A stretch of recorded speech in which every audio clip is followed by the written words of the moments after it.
Bata lang ang magkakasya dyan. So, Wala na, be. wala na. Pukumado. Ano kay entrance na yan? Huwag mo na alamin. Mahirap marami na.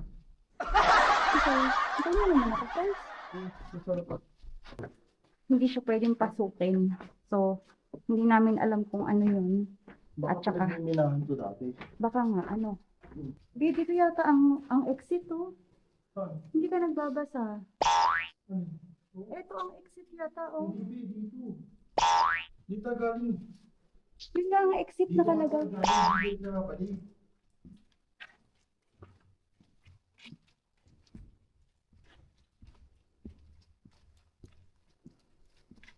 Doon kasi sila dumaan. A few moments later.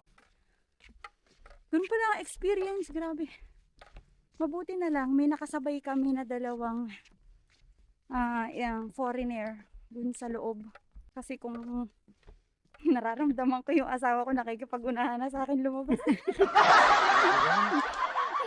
Obvious yarn. Mabagal kang taglutad. Hindi. Natatakot ka lang, di ba nga ni?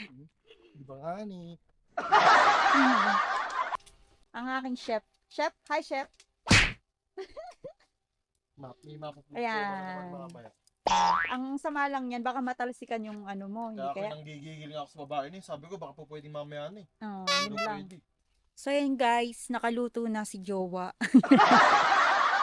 Nakaluto na ang aking asawa pero yung mga seafood hindi pa. Ayan o. So binuksan ko na rin yung ilaw kasi wala kaming magamit. Walang ilaw dyan sa taas. So ayan na siya.